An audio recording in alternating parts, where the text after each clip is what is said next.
Corbin Carroll is the Arizona Diamondbacks' only Gold Glove finalist, and we're going to talk about if that was the right call and if he actually has a chance to win it. Also, it's spooky season, so we're talking Etsy witches and haunted hotels around here. Don't you go anywhere. We're starting in 30 seconds.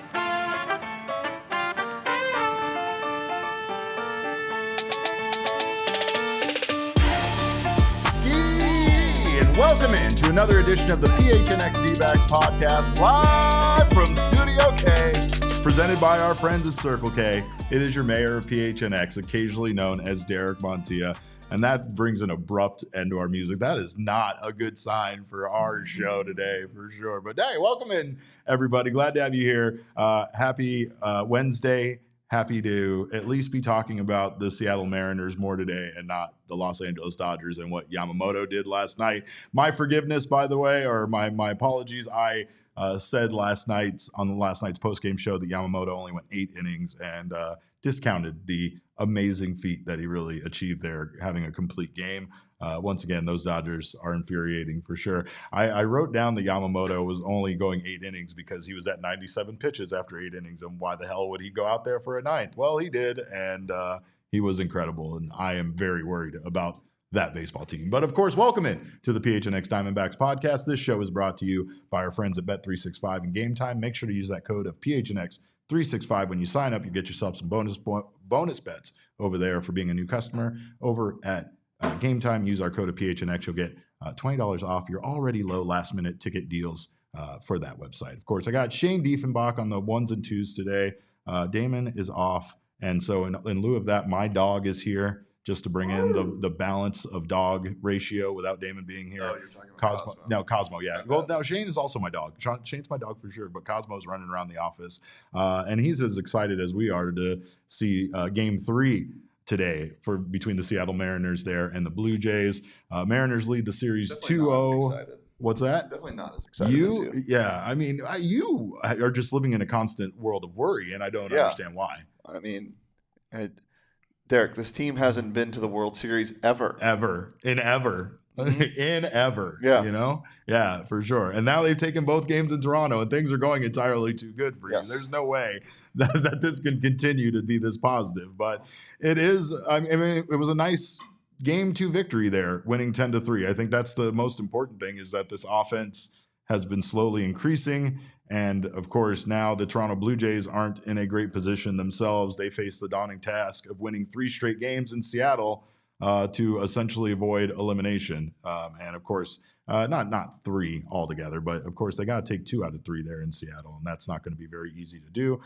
Today on the mound, we got a pitching duel between Shane Bieber and George Kirby, aka, is it Angry Cheddar today or Sharp Cheddar? Let's hope it's Sharp Cheddar today.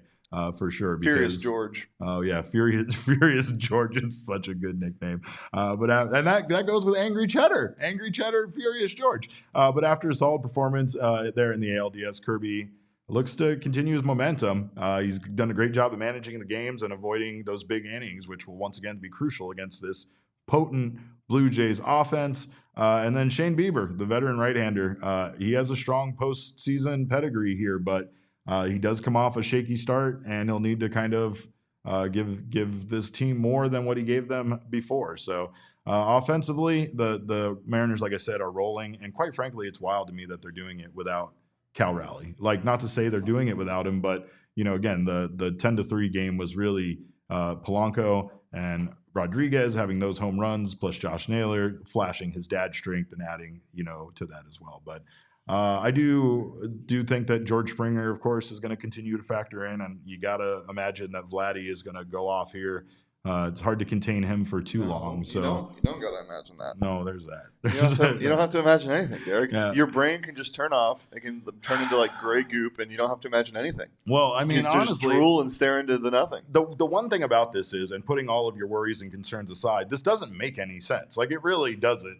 But once again, baseball tends to not make any sense. And it's not to say this is any kind of case for a layoff or not a layoff. The Blue Jays weren't even off for that long. But the fact that the Mariners almost never stopped playing baseball, it feels like it really helped them, despite the fact that I personally was of the thought process, if you go back and look at one of my tweets, that they were in a tough spot coming into that first game, and just the way that they've responded in Toronto has been really impressive. The Mariners also just they didn't play baseball for a week and a half, and then they dropped a game against the Tigers and then responded well. So teams react differently. It's all about vibes. Yeah, and You know what Gino says. Yeah. Gino's there to radiate the vibes. So good vibes. Yeah, he's radiating the vibes from the interstate barely. Mariners moneyline favorites in this one right now, and the over/under is projected at 7 runs total. I feel like you smashed that over on that. That feels like these teams are gonna both be a little bit better offensively. Derek.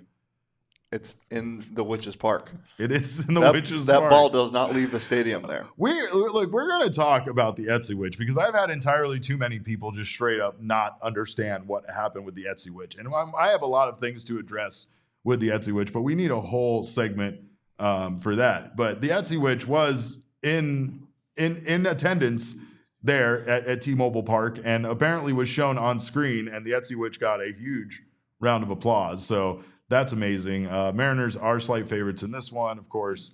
It feels like, the Mariners keep things going and get this taken care of here, at least in Game 3. But I don't want to say that in front of Shane for sure. But nothing matters. Shane, I will say this: we got we did talk about the nicknames. We did talk about the cheese nickname. Yes. That our guy Bryce Miller likes to give everybody out. I love that little point that you gave me. And I was thinking about it. One thing we failed to do when discussing this incredible, I guess, trait, this incredible, I want to call it an ability, ability to to give an uncanny nickname that's based on your persona. That's cheese based, right? Yeah. So I think that we didn't do it for The Office, and I think that we should give some of our coworkers cheese nicknames. Go ahead and rip them. I think we should start with Leah, just to get this out of the way and ensure that you and I stay out of trouble. And I think making her goat cheese makes a lot of sense, because she's the goat, right? Okay. Canadians are also a fan of goat cheese. I'm fairly certain. This might be a stereotype. I think their cheese is cheddar. Okay. Mainly, but goat is fine. Let's go with goat. Let's go with goat more as a description of her, not anything to do with her. Goat cheese is also awesome. Goat cheese is awesome. You know what else is awesome is cream cheese, right? But cream cheese is different, right? Cream cheese is like a little bit more, Is cream cheese cheese? Is it cheese? I think just dairy, I think. Is it just this is blowing my mind. Don't tell me that cream cheese is not an actual cheese. Cream cheese a cheese? Okay, it is a cheese. It is a cheese. Thank God, because there's soft cheeses out there. No, right? I know. I just didn't. I just don't think of cream cheese as a cheese. Right, but it's like a blue collar cheese, right? It's not out there being fancy. It's not. I guess you're right. Come on. It's a cheese for the blue collar people. Yeah, it's a cheese for blue collar people. The cheese itself isn't inherently blue collar. That's why Espo has to be cream cheese. He's a man of the people. It's a blue collar man for the people, by the people. Yeah, a lot of variety in cream cheese as well. Yeah, Espo has a lot of variety. See, I went with a different one for you. See, I'm thinking because you are an insanely different person, but you're also incredibly high quality person. Ricotta cheese. Ricotta cheese, again, a cheese you don't think of when you think of cheese. Yeah, I saw this on the rundown. I didn't really like it, nor did I agree with it. But I like the nickname ricotta, just as a nickname. I don't. It sounds like I'm an ass. Does it? Yeah. Does it sound pretentious? Yeah. Oh, like pretentious? Yeah. What about Roquefort? That sounds pretentious, right? Yeah. Yeah, that's Max. Yeah. It's a complicated cheese. There's a lot of rules to make a cheese Roquefort cheese. Can I be feta cheese? You can be feta cheese. Okay. I like that. Feta cheese is my favorite. It's also Bryce Miller's favorite cheese. Well, and has he given anybody? Yeah, he gave everybody the on the Fox broadcast panel cheeses, because they asked him what cheese we are, and he said, "You guys are all feta because that's my favorite." That's pretty good. Mm-hmm. That's pretty good. I feel like Damon's queso dip. Why? Well, okay, so first of all, spicy. Yeah. Damon's spicy. And right? just like hot in general. Yeah, and like, in general, he involves warm. a lot of people in his like discussions, right? Yeah. So it's like a welcoming, like everybody and get in on this. When you start eating queso, it's hard to stop. And like if you engage with Damon, it's so hard to He stop. won't leave you alone. Yeah, no, you can't stop. No. Once you've started, you absolutely can't It's stop. over. You can't. All right. Well, Eric's American cheese. I feel like that's calling him boring, isn't it? Is that Eric's just American cheese? I'm You're not staying gonna, out of it. Yeah. You're staying out of it. All right. White cheddar works too, but I'm not. Yeah, again, white cheddar. Staying out of it. White cheddar's incredible. Yeah. White cheddar's incredible. Well, Shane, overall here, though, I know that, again, you don't want to, you're not going to say anything positive. There's no way you can as a Mariners fan. But as somebody that's adopted this team, I feel like the Mariners are just really in a great position. Wu returning to the roster feels like, a huge, he'll be the game 1 starter in the World Series. It'll be great. I just overall, you man. won't need him for game 5. Well, again, and you also just have somebody that's that good coming off of a significant rest. You don't know what he's the hottest pitcher in baseball. You labeled him as the hottest pitcher in baseball, but not in the way that mostly would be used. You mean he is the most attractive pitcher in baseball. He's hard to look at because of how attractive he is. Yeah. You know what I mean? Like it's funny because last year he didn't grow his hair out and he didn't have any facial hair, and now he's just like sex icon mound guy. Yeah. It's just awesome. And he's got that certain level of I don't Plus care he's good. about what I look like. If you're not good, you're not hot. Yeah, that's true. That's true. Well, yeah. Who's the hottest baseball player that's not good? On the Diamondbacks, Jake McCarthy. Wow, that was nasty. Was that mean? Yeah. I didn't Is mean Dre for it to Jameson mean. bad? I mean, he's got a 15 ERA right now in Arizona Fall League, but there you go. Oh, I mean, I don't think he's bad. He's not bad, but you think Jake McCarthy's bad? No. Wow. Maybe we should move on this topic. I'm guessing. Yeah, I'm gonna get myself in trouble Derek, again. I feel like I'm sorry. No, you should be. You should be sorry, but you shouldn't apologize for this Mariners team because, like you said, this really is a chance for a team that's never been to the World Series to finally, and quite frankly, the Mariners have been good for a couple of years now. On Friday, we're going to take a look, like we did with the Brewers, at how the Mariners kind of came together and if the Diamondbacks can replicate some of their success. But it's not a formula that, you can necessarily follow. It's a little dash of, of homegrown talent. It's a dash of having, a guy become an absolute superstar as part of your roster. The emergence of Cal Raleigh, who quite frankly, up till now has not been what he was this season. Like he's a good player. He hit some home runs. He hit like around 30, but he was never what he is this season for this team. So, I mean, again, this is like, this is the payoff for a Mariners team that was patient with their roster, but at the same time went out and recognized that this season was a year that this team could contend. And they made some big trades, especially with this Diamondbacks team, to bolster that roster and try to make them better. And boy, did some of those pieces really work out for them, including the way that Josh Naylor has been embraced and beloved by that team and that fan base. Like Naylor, I mean, Gino already was a part of that franchise. Derek. It's crazy. Like I defended the fact that people said he was miserable here. And I don't really know if he was miserable here. I can't say that. I can't say he was miserable in Cleveland. I don't think he was. But you're right, though. Like, there's a different glow to him. Obviously, being a new dad is part of that as well. But baby glow. But this season, I think that the things he was doing, becoming the on base thief that he became, and just everything that he became for that roster was a huge addition to that team. And this is a guy that's on an expiring contract. They gave up quite a bit for him and Gino, who both could essentially be free agents and go somewhere else at the end of the year. But man, this team would not be where they're at without Josh Naylor. Gino, meanwhile, a little bit of a disappointment for that team, and again, has been also here through the playoffs. He's struggled, but when you bring the vibes that you bring to the team, do you need to be good? No, Gino's just out there radiating good vibes and helping this team win. Him and the Etsy Witch, those are the two supernatural forces here at work that have propelled the Mariners to have a 2-0 lead over the Blue Jays in the ALCS. Hopefully they can keep this magic rolling and get the job done to make their first World Series appearance. At this point, according to Google Trends, America is pulling for the Seattle Mariners. Not just this podcast, not just that guy that's been doing it for entirely too long.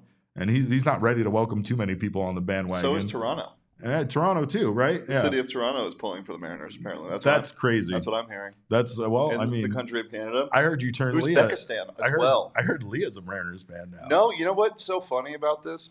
She actually turned her back on me. She promised me that if they played, this is not a joke.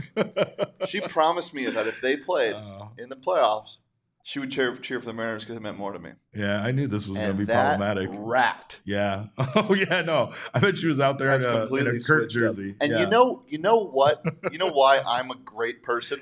Let's hear it. Because I've just shut my damn mouth, Derek. I could be dancing. You could be. You could be. But you're humble. You're humble, and you stay humble. Also, they're still going to lose this series, so I can't really dance yet. There it is. Keep it all in perspective, my man. Keep it all in perspective. Well, we're going to take a quick break. On the other side of this break, we are going to talk about Corbin Carroll being the Arizona Diamondbacks' sole Gold Glove finalist. We are going to question if he can win, and we're going to question if that was the right call or if anybody got snubbed. We're going to do that on the other side of this break. Don't you go anywhere. You're watching the PHNX Diamondback Show.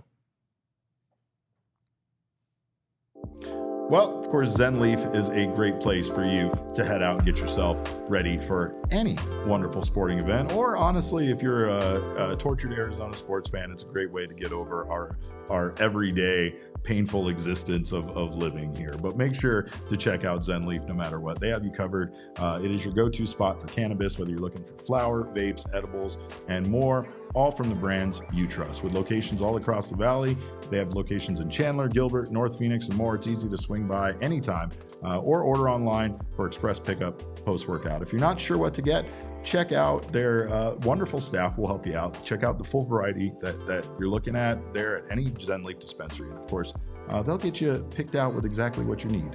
I myself, big fan of the edibles. Of course, you can check out the edibles, the all-in-one vapes, the flower, and more. And for a limited time, you can use our code of ZenPHNX to get 50% off. That's right, 50% off just for listening. You can only use it once, so make sure to stock up with this amazing discount. Whether you've been around the block or you're trying something new for the first time, again, that Zen Leaf crew will take care of you with exactly what you need. And don't forget, once again, for a limited time only, use that ZenPHNX to get you 50% off a one-time purchase. Zen Leaf, great weed, great service every time. Also, of course, if you're looking to get some last-minute tickets, and Shane knows it because Shane knows what time it is. Shane, what time is it? Game time. Of course, we scream it around here, but that's because we scream their low prices from the rooftops. And I'll tell you, they have a very aesthetically pleasing app to check out. It makes it easy for you to find deals. They have all sorts of deals, and not to mention they already have low last-minute ticket prices. You got priority fees are included, so you're going to know your total up front. They've got zone deals where you let them know what part of the arena you want to sit in, and they will pick out a seat for you, give you the best deal there. You can save even more there. And you'll always know what your seat is going to look like. You'll know exactly where it's at, and you can see what your view is going to be from that seat. So take the guesswork out of buying NFL tickets with Game Time, especially with those views, because let me tell you, don't underestimate how good those views from the upper deck look, especially for a football game. It is my favorite place to sit. I've sat in the front row. I'm telling you, you can get a great view from the upper deck. So make sure to check out Game Time. Download the Game Time app, create an account, and use code PHNX for $20 off your first purchase. Terms do apply. Again, create an account and redeem code PHNX for $20 off. Tap, ticket, go. Download the Game Time app today. Well, we patiently waited today as Rawlings, the good folks at Rawlings, we love their gloves, we love their products. They rolled out their announcements today about the finalists for the Gold Glove Award, and we waited and we waited and we waited. We waited just to see one Arizona Diamondback name on the list. We were fairly sure we were going to see Corbin Carroll, but as each individual position player, especially for the infield, was shown and the finalists were named, it became painfully clear that we weren't going to see very many Diamondbacks on this list. And in fact, Corbin Carroll did end up being the only finalist for the Gold Glove Award. Carroll is in there in the mix with Sal Frelick and Fernando Tatis Jr. for right field. Those are the three finalists for the Gold Glove Award. Of course, Corbin had himself an incredible year defensively. He had 9 outs above average this year in right field, 10 total. He had 8 defensive runs saved, and his range, according to Baseball Savant, was in the 98th percentile. His arm strength also has really picked up over the last 2 seasons. His arm strength rated in the 62nd percentile. So still not a superior arm strength, but again, above average for sure for Corbin. Plus his fielding run value was 7 in 2025. So Corbin really flashed some good defensive metrics out there in right field, and you just felt like he took a big step forward as far as, his defensive play. He became a real threat to not run on out there in right field. That was something that was incredible to see. And that, once again, as we've discussed in the past, was about his improved technique. Basically, I mean, you can't go into the gym and work your arm out to increase your arm strength. A lot of it comes with technique and figuring out ways to get a better launch angle, essentially, on the ball and to increase that velocity. But I mean, both of these guys, and the true question here is that can Corbin Carroll win it? Feels like it's a little bit stacked against him. Tatis Jr. currently has the edge in the clean-cut traditional metrics. He has 15 defensive runs saved and 8 outs above average in right field. So those are, significant right there with Corbin Carroll, but the defensive runs saved, obviously, almost double of what Corbin Carroll had. Some of Corbin Carroll's case is mostly on somewhat of the projected advanced metrics. And again, the percentile claims, the 98th percentile for range, things like that. Also outs above average, arm value, fielding run value, and his reliability. He does not have many errors out there in right field, but the errors thing gives him a little bit of an edge. His speed gives him a bit of an edge, but again, the amount of time he's played in right field, they moved him around quite a bit last season in the outfield, so sample size impacts it. And defensive valuation, again, it just may limit how much weight he gets overall. Plus, as stupid as it is, it's kind of like MVP, where the Padres and the Brewers both made the playoffs, and it's hard for that not to, deep down inside, potentially impact this if this is a close race. Frelick is the wild card here. Candice Montoya says Frelick has a better defense, doesn't he? I mean, Frelick, again, he was really good in right field for the Brewers, so I don't love Corbin Carroll's chances, but it's good to have him at least as a representative out there, and I think Corbin at least deserves this acknowledgement, if not being considered heavily for the award. He's a great defender, though, and I think that he is a big reason why the Diamondbacks won quite a few of those games down the stretch, not just with his bat, but with his defense. The question here is, were any of his teammates snubbed? And it's hard to say that. I mean, maybe Geraldo Perdomo, but that's probably it. And even then, it's hard to make a strong case for Perdomo to win the award, even if he was a finalist. So I don't know if this is just loser talk because we only have one nominee, but I don't. Does it matter to be a finalist but to not win the award? I don't know. I mean, hopefully Corbin Carroll has a better chance than I'm giving him credit for, but it would be hard to imagine Perdomo winning it over the other shortstops there that were nominated, right? Perdomo had 5 outs above average, 3 defensive runs saved, but he had a lot of errors last year, and he made, some defensive mistakes. Honorable mention would definitely go to Blaze Alexander, because if Blaze Alexander played a full season at third base, he would 100% not only be a Gold Glove finalist, but he would be probably the winner. I mean, I believe in the short sample size that he had, I think Blaze had 7 defensive runs saved, and that was in the smallest sample size pretty much of anybody you could imagine on the Diamondbacks team that would be considered a success at their position. So I can't sit there and say that the players were snubbed, but this is one of those situations where it doesn't feel great. Mariners only had one guy on there as far as our Dbacks are concerned. Julio Rodriguez was the only finalist there, right? Yeah, and it's insane. Should he be on that list? Yeah, the only person. Oh, I don't know, maybe the Platinum Glove winner? Yeah. Cal Raleigh, who didn't have a pass ball in the regular season? Yeah. Oh, I don't know. Maybe him. Maybe that guy. I don't know. He was pretty good back there, right? I don't understand what's going on sometimes with these nominations, but what do I know? At the end of the day, Again, this is more about the player recognition and doesn't do much for the team, but I still love seeing, the Diamondbacks. I think that this is an indication of how the Diamondbacks' identity has changed, because in the past we've seen multiple snakes on this list year after year. So even if they didn't win it, they still ended up as finalists because the Diamondbacks typically had one of the best defenses in the league. Right now, their defense is mediocre, mid. I mean, it was much better at the end of the year, but right there was a stretch, where obviously it was very bad early, kind of regressed to the median, I guess, with how much better it got, but still their end of the year numbers still don't put them much more above 10th or 11th. What are you looking at me for? Oh, he's in what? Can you just read that comment for me? Oh, the one from El Gallo that says Rally is overrated. Why are we doing this? Hold on. I'm sure he's talking about the city, Raleigh, North Carolina. That's definitely the case. Honestly, I think it's underrated. It's probably adequately rated. I think it's underrated. I actually like it a little bit. It up. Did you really? Yeah. All right. Well, I don't know, but he's definitely not talking about Cal. Definitely not talking about our guy Cal for sure. But that would be crazy if he was.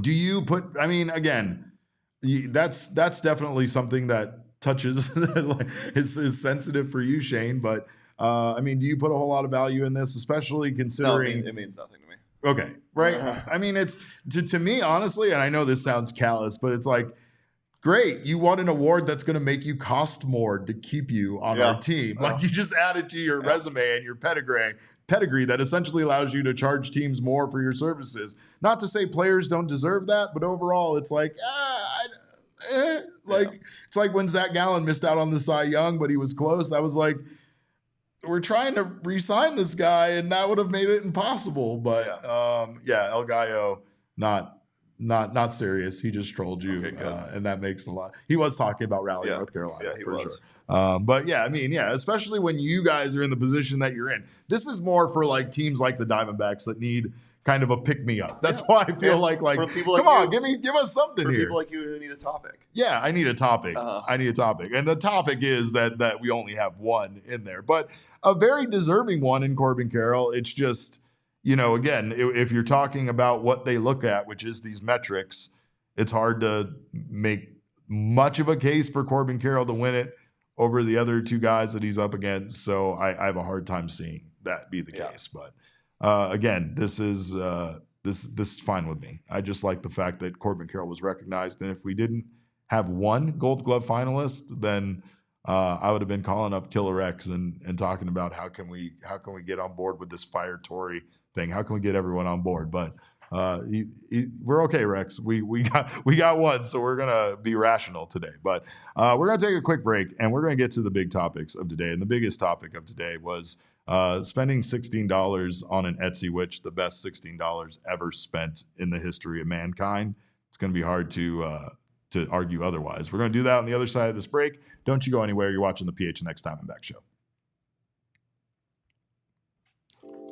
Well, whatever the moment, it is never ordinary at Bet365, and football is here, and it is a great time to be out there on Bet365. Let me tell you, they got all sorts of offers for you over there, and if you are not familiar with what they got, you got a Thursday night football offer where you have $10 safety net bet. On Sunday night football, you can get in on their $365,000 jackpot. All you got to do is place a $10 bet on the first touchdown scorer, and then you get in on that jackpot in bonus bets if your player ends up scoring the final touchdown of the game. The winning, losing of the first touchdown does not impact you getting in on that jackpot. So again, get down on that offer, as well as the 50% super profit boost token on same game parlays for Monday Night Football. All of this, plus you got an early payout offer on both NFL and college football, where you're a winner if your team goes up by 17 points, with an instant payout on straight bets and parlay selections, which will all be marked as winners. Download the app and use our code of PHNX365. When you sign up, new customers get $200 in bonus bets. When you bet $5, win or lose, all you got to do is sign up, use that code of PHNX365, deposit $10, and place a bet for $5 to get $200 in bonus bets if your bet wins or loses. Bonus bets can be used on the spread, totals, players, props, futures, and more. Whatever the moment, it's never ordinary. Bet365 must be 21 or over and physically located in Arizona. If you're someone you know has a gambling problem, wants help, call 1-800-NEXT-STEP, text NEXT STEP to 53342, or visit problemgambling.az.gov. And of course, at Gila River Resorts and Casinos, no one does it better. You can visit any one of their 4 locations. I recommend their 2 that are AAA 4-diamond resorts, and you can let that staycation take over. Again, I hate traveling. It's my least favorite part of doing any vacation. So I try to travel a very small distance, just across the 101 over there to Gila River Resorts and Casinos. And then I stay and have a wonderful time. You can also check out their nightlife that they got over there. It's a great night out on the town with over 4,500 slots and live table games. You can also catch all the action in the sports world at one of their sports books. You do you at Gila River Resorts and Casinos. Visit playathila.com for more details today.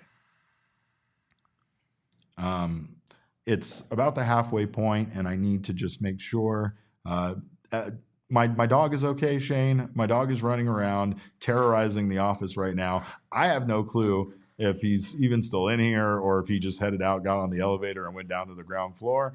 But I'm very it's just, it's what I worry about all the time. I worry about my dogs when I'm home. I don't know if you guys are aware of this. Candace wants to see him. I would love to bring him on camera, but his snorting and his panting is going to completely take over this place altogether. So we'll see. We'll get him on here before the show ends. But we really do got to crack down on something that I've been getting a lot of questions about. On this show, we have been discussing the Etsy Witch that has given Seattle magical powers, and that I've had a lot of people, because we just kind of glossed over it overall. We have, for the most part, just kind of discussed the Etsy Witch like everybody knows what the Etsy Witch is. And I'll tell you right now, for those of you that may not know, the Etsy Witch was the best $16 ever spent in the history of mankind.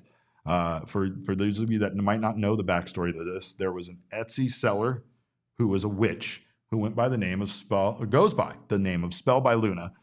She was paid by a fan named Steve Blackburn $16 to cast a spell to help the Seattle Mariners turn their season around. The request went viral after the Mariners began an impressive winning streak. I think underestimates what we're talking about here. The Mariners subsequently went on a significant winning streak. The Mariners went into first place in their division during this winning streak. The Mariners ended the Rangers season essentially and sent the Houston Astros away. Shane, was it 10 losses, 78 runs scored, 29 runs allowed? Something like that. More importantly, a plus 49 run differential? Yeah. More importantly, it was like 18 of 19 or something like that after. Yeah, it's just insane. Basically, this fan became frustrated because the team was starting to lose and slip out of the divisional race, and he paid $16 to this Etsy Witch to, quote unquote, cast a spell to un-F-word the Mariners. I used to be able to say that word all the time on the show, but you get where we're going with that. The seller, Spell by Luna, confirmed the ritual was complete. She said it was full of beautiful energies and told Blackburn to stay positive and for the fan base to accept the manifestation that she created. And the manifestation led the Mariners not only to win their division and go on to the playoffs, but also to become an unstoppable force here in the postseason. The story gained widespread attention with many fans and the team crediting the Etsy Witch. Like I said earlier, she was at a game and they put her on the big screen and there was an eruption. Blackburn was inundated himself with requests of people that wanted to pay him for his good deed, for his services. And he basically directed people who wanted to thank him to donate the money to the Trevor Project instead of sending him money. Meanwhile, Spell by Luna had to close her Etsy shop, and it is no longer active. Why? Okay, so the reason why is because sports fans are maniacs. Sports fans are maniacs. And the minute that this went from being, I feel like, an innocent joke, from it just being good vibes, for it just being like something that brought this team a little good luck, to the point of people believing this woman who obviously does have powers, I can only imagine how flooded she was with the requests. I can only imagine how much people wanted to pay her, not just to uncurse their team, but to also fix their lives. And that's another question. We could go on a whole other rant, Shane. We paid $16 to fix the Mariners. Were there not other things in life that we could have paid a woman that had these kind of powers to fix instead of a baseball Are team? you saying that's not the most important thing? Look, I'm not saying it's not the most important thing, but I'm saying that world hunger. Shut up, Derek. yeah, we could have Mariners baseball. It's the homelessness, world hunger. I mean, maybe someone contacted her. Baseball. Maybe she's the one that ended the conflict in the Middle East. I don't know, but these are important things, Shane, and we might have squandered some powers. And more importantly, I'm furious that her Etsy shop is no longer active. So, Derek, Because I would have paid this woman every dime I had. $16? you're being naive. Because when something good happens, it's usually at the cost of something else. Sure. You know? Yeah. So, the Mariners' success, we don't know what it caused, but there's something equally as strong. You're talking about the ripple effect, aren't you? No, not the Like, ripple effect. Yeah, like Nope. it's got to be an exchange of power. Yes. Right. So That show Carnival, HBO. For every 19 out of 20 games they won, there's some team in the fall league that's just getting drummed.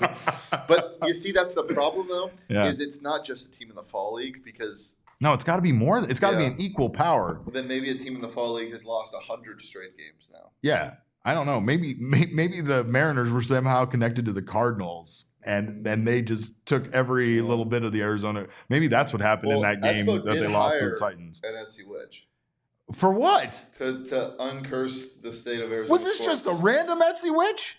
Hey, What was her qualifications? We have an Etsy witch that obviously she her wasn't powers reachable. work. She wasn't reachable. But Oh, I know. That's what I'm upset about. Is in the reply she put the word alignment. Stop it. So you have to think Stop it. that helped. Yeah. No, Jalen 1,000%. Green is out for 10 days, by the way. Yeah.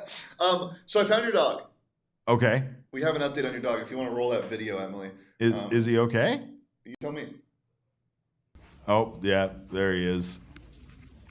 Oh no. Oh no. And what is that? Oh, Noah's no. working on? Oh, So if we no. want to go back to the main camera real fast. So you saw something briefly on his screen. Yeah. It was kind of horrifying. Yeah, it was terrifying. Can we get a Let's go closer look at let's it? go and see what that is. It's the dog. Yeah, there he is. Oh, we miss him.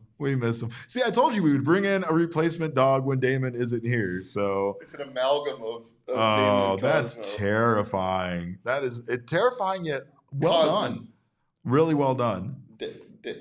Damo. Damo? Yeah. Damo or Cosmo? Yeah. Cosman. Cosmon. Yeah, I like Cosmon. That's for sure. We're all That Cosmon's is dogs. Bark, horrifying. bark. Yeah, that's terrifying.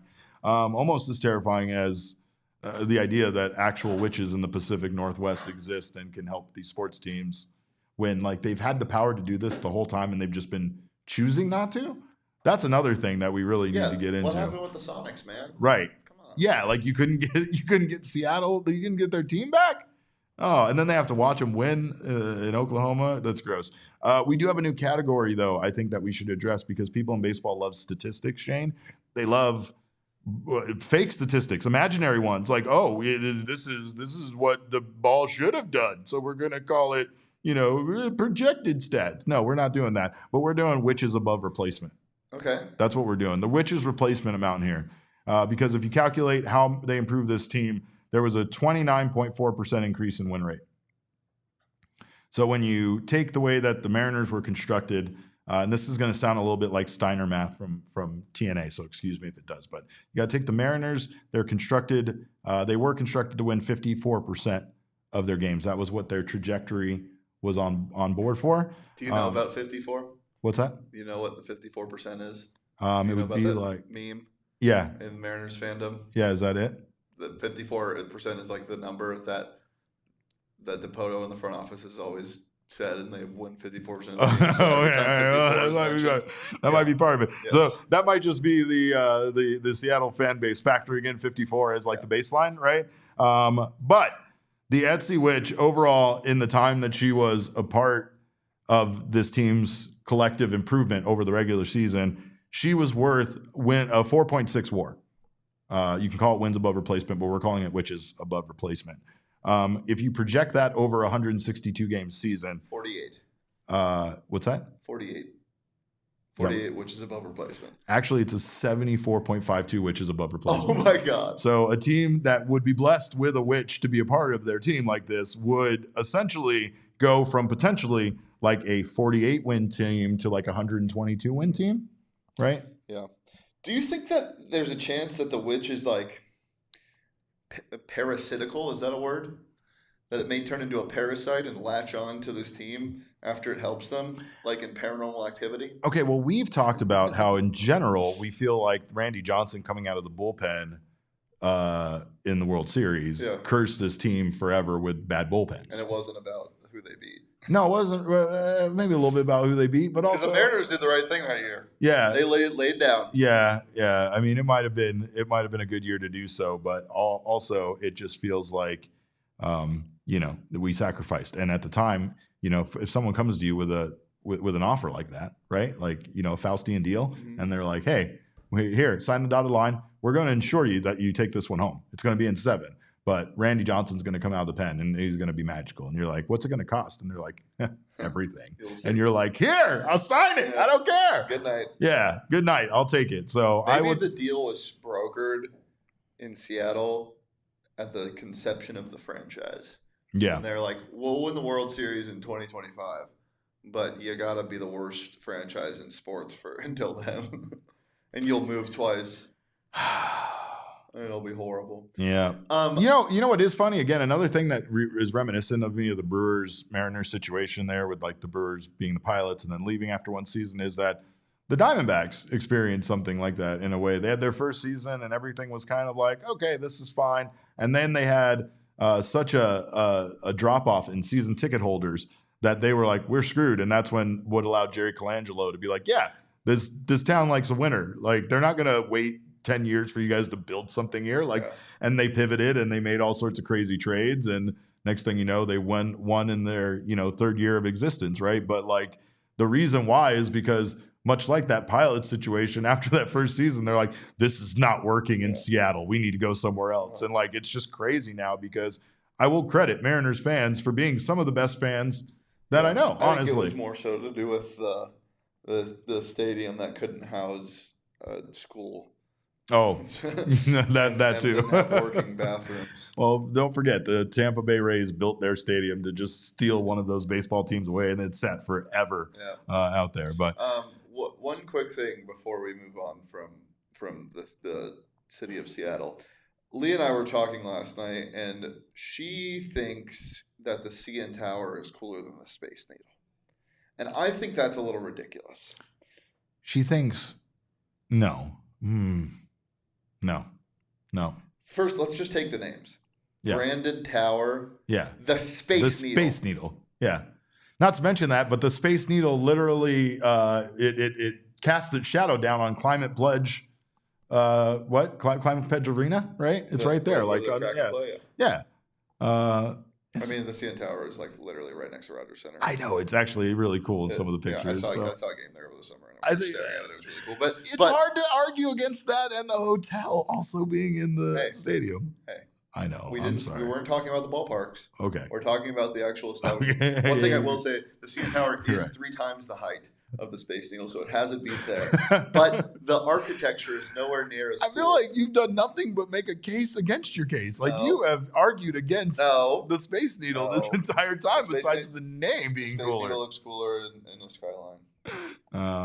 All right, well, we're going to take a quick break. Actually, we're not. We're just going to remind you guys real quickly, and we got more spooky stuff to talk about because Teoscar Hernandez will not stay in a haunted hotel, and that's crazy because I drove 3.5 hours just to stay in a haunted hotel. But if you want to join us for some fun, you got to join the PHNX Cardinals crew this weekend on October 19th at 11 a.m. before the Cardinals take on the Green Bay Packers. We're going to have a 11 a.m. pregame tailgate out at Chicken and Pickle in Glendale before the Cardinals take on the Pack. We'll have our PHNX Cardinals live on site for pregame, halftime, and postgame shows.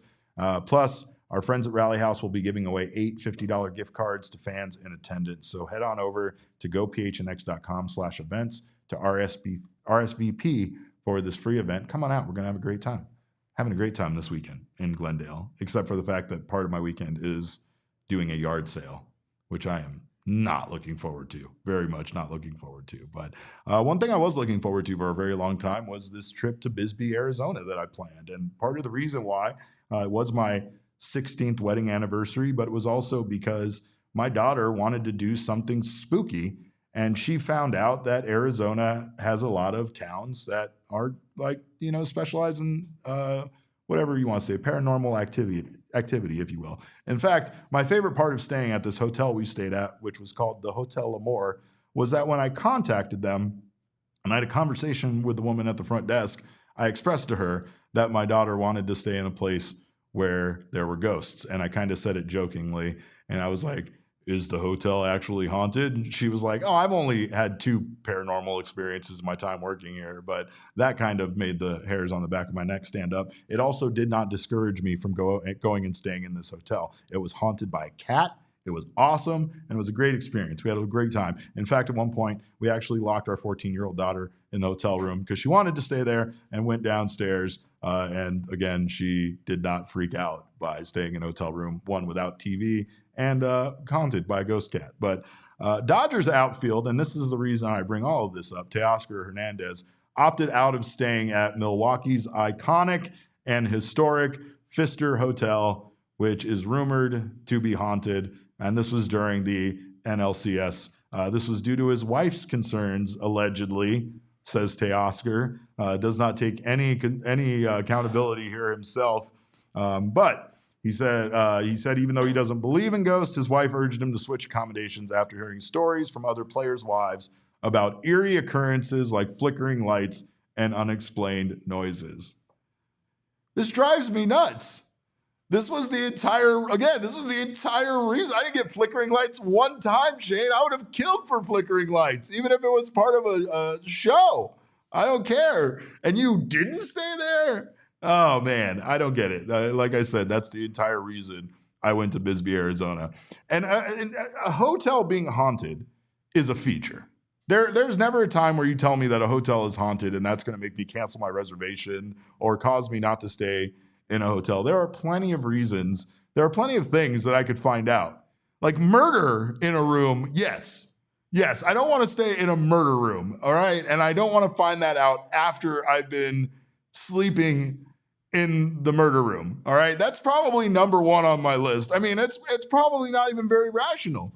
That might be right up there with not staying in a haunted hotel, but I don't want to stay in a hotel room that a murder has occurred. I also don't want to stay in a gross hotel room. Just gross. You know what I mean? I don't feel like I have to give you details about it. Smells are included in a hotel room being gross. So yeah, like that's something that will cause me to leave a hotel. I don't know if there's a lot of things. I mean, again, grossness is most things are going to involve grossness. It's going to be gross. Bugs, rodents, that's all gross. Smells, gross. Another thing that will definitely prevent me from staying in a hotel is, or checking out early, and this is the old man in me, is loud noises. I do not like loud noises. I do not like when a hotel is loud. And quite frankly, that is something that will make me leave a hotel at 2:00 in the morning. So I don't know, but I will say that there are never a time where a hotel being haunted is going to in any way, shape, or form discourage me from staying at it. Like I said, that's a feature. Candace in the chat says, Jerome, I hear, is better for ghost tours and stays. And I also don't think Jerome is 3.5 hours away. So that was part of the reason that Bisbee was a little bit not ideal. But it was a beautiful town, and we had an absolutely great time there.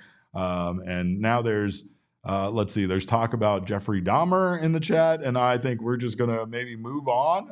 But yeah, there are, Deborah, several towns in Arizona that are very haunted for sure. But another reason why I wouldn't stay in a hotel and almost caused me to be weirded out by this haunted hotel we were staying in, no TV to watch sports. That's actually problematic for me. That's something that will cause me to not stay in a hotel room. But yeah, let's see. 2BMC says Hotel Congress in Tucson is rumored as haunted.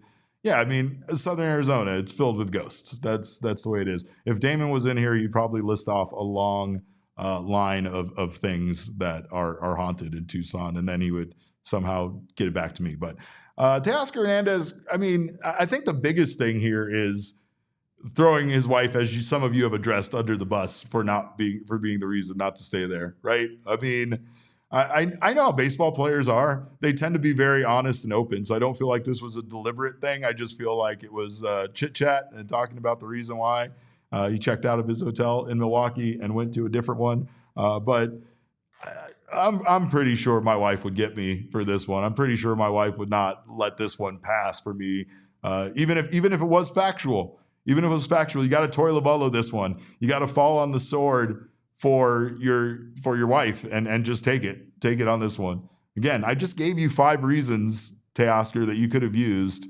And Shane, who exited this room, would tell you, he is the first person to tell you this is why he's no longer a Seattle Mariner, for sure. But speaking of guys that are former players, we do have to address one former Arizona Diamondback calling it a career. Former Arizona Diamondback Chris Owings announced his retirement from the game on Instagram this week. And honestly, Chris Owings was part of a really fun run, a really fun time here when this team was, once again, a little better than they should have been, a little better than they had any business being. But Chris Owings spent from 2013 to 2018 as a member of the Arizona Diamondbacks. He actually led all of baseball in 2016 with 11 triples, and overall was just a consistent player throughout his time here. He kind of bounced around after his time with the Arizona Diamondbacks, had 2 seasons with the Colorado Rockies, and last played in 2023 for the Pittsburgh Pirates. But yeah, I mean, he was a great part of a young team that formed here. He was along there with like Paul Goldschmidt and Archie Bradley and some of those guys. So it's unfortunate. This is the stuff that makes me feel old. Chris Owings retiring, and again, this is one of those like happy trails kind of moments. It's good for him. It's I'm sure baseball, as he has said, has given him so much, as it has so many. But it's also one of those moments that makes me feel very old. I have a very fun memory with some friends of ours that went to an Arizona Fall League game. It was part of a great Arizona Diamondbacks fan group called the Dbacks, called Dbacks Nation. And at one of the Arizona Fall League games that Chris Owings was participating in, they had a ball in which they wrote on the ball, "Do you want us to chant for you?" Which is something that they were doing during Arizona Fall League games. Now, as you can imagine, as I've described, or if you've ever been to an Arizona Fall League game, you can understand, 1, that there's not a lot of people there, and 2, an organized chant, even by 3 people, is quite a loud chant at an Arizona Fall League game. So it's something that may or may not be unnerving to a young player that was having a group of individuals chant for him. So they threw what I would call is a love note, right? When you write down to a girl, do you like me? Yes, no, maybe. You have little check boxes in there. You toss it over, maybe pass the note over. Hopefully you get a maybe. That's the best you could wish for. You're not going to get a yes. You're most likely going to get a no, but hopefully you'll get a maybe. In this case, it was just 2 check boxes of, do you want us to chant for you? Yes or no? And Matt Williams, former Arizona Diamondback player and third base coach, intercepted the ball, marked it no, and sent it back to the group of fans. So again, just some fun memories, and also another chance to reiterate how much fun it can be to go out to an Arizona Fall League game. I mean, right now you got some young guys out there for the Diamondbacks on the Salt River Rafters, ride the raft, that are doing some fun things. And it's just a great time to not only get an autograph or 2 from these young players, but, see their development and be along for part of the ride. Right now, I am seeing all of my friends run around out in the office with my dog. So I figure it's time to go ahead and ruin the audio on this podcast by bringing Cosmo in here. Cosmo, get over here. Get over here. Everybody wants to see him on the show. So Cosmo is here. He's here to bring joy to the podcast. Hi, bud.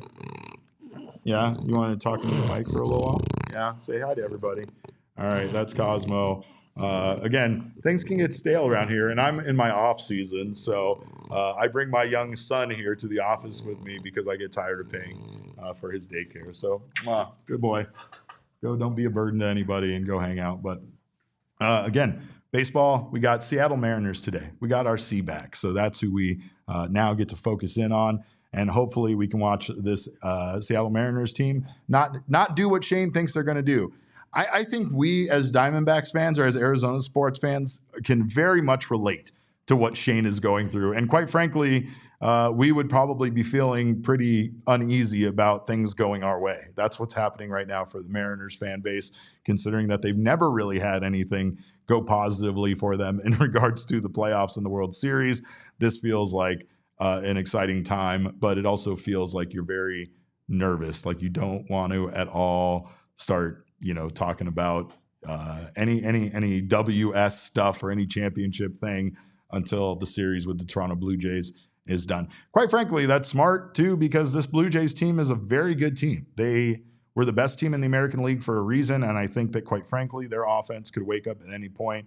So, the edge here is that the Mariners starting pitching has been very good and has given them an opportunity to not max out their bullpen. Like we're seeing a lot of teams do this in the playoffs. Like even good pitchers that are having good days aren't going very deep in some cases for some of the playoff teams. Meanwhile, you got Yamamoto having a complete game for the Dodgers, and you have Blake Snell going 8 innings the day before, right? So the Dodgers and their starting pitching is lethal, and it looks very much like they are going to finish off the Brewers in Los Angeles, and we'll be waiting for whoever wins this series between the Mariners and the Blue Jays here in the World Series. So again, I'm gonna let Shane slide on this one, but I think that he definitely is maybe uneasy for a reason, but should be more positive for sure. Ryan H let's see, Killer X says Cosmo was about to rant on how much of a bum Torey Lovullo is, but Derek cut him off. Yep, he was going to do it for you, Killer X, for sure. Hunt Star said also the Pope is hate watching the Chicago Cubs, and I think that's very nice. Deborah says have Cosmo manage. I don't know. I mean, again, Cosmo doesn't like being told what to do. That's something as his owner I can 100% confirm. So if the front office is going to run this team the way they are with Lovullo as manager, there's no way that dog is going to take orders from anybody. But again, we thank you guys so much for your time today. We will be back tomorrow with another 12 p.m. show. But in the meantime, we're going to put together some fun stuff. Jacob Franklin is going to join us tomorrow to give his thoughts on what the Diamondbacks need to do this offseason, specifically on what we discussed the other day, which is the Diamondbacks' needs and the order, and quite frankly, how they're going to be able to get it done with that limited budget that they currently have. So make sure to join us for that tomorrow. And again, we'll be here at 12 p.m. for the rest of the week. So very excited about that. Let's see. Jason in the chat said there's a better chance that Sunday dinners at Casa de Torre is eggplant parm, not chicken parm. I don't like to really reveal what we're going to have, what Damon and I are going to have over at Torey Lovullo's house for Sunday dinner until we've had it. We like to keep it a mystery, and in some cases we don't even know. We're just kind of told what wine to bring to pair with it. So again, I appreciate you guys doing that. Killer X says Cosmo wouldn't have messed up Corbin Burns' pitching schedule. That you're right about. That I can't disagree with. Cosmo understands who the ace of the staff is and definitely would have gone forward with Corbin Burns on day one. But that's a different timeline that we don't live in, unfortunately. That's a much happier timeline. We live in this timeline for now. So we appreciate you guys hanging in there with us and being here for this particular episode. We'll be back, like I said, tomorrow on Friday at 12 p.m. Until then, follow me on Twitter. I'm at cap_caveman with a K. Shane is at Shane Deef on Twitter. Our show is at PHNX_Dbacks. But as always, all roads lead to at PHNX_sports on Twitter, Instagram, and Facebook. We thank you again for your time. We'll see you tomorrow. Someone talked about addressing the Ketel Marte rumors. Maybe we'll do that. Maybe we'll address the Ketel Marte rumors tomorrow. So make sure to join us. We have a lot to talk about, even though the news isn't really happening yet for the Arizona Diamondbacks. So again, we thank you guys so much for your time. We will see you tomorrow. Have a wonderful rest of your day. Behave yourselves. And remember, kids, baseball is fun, but it's so much more fun when you can bring your dog to work. We all silly like the mayor.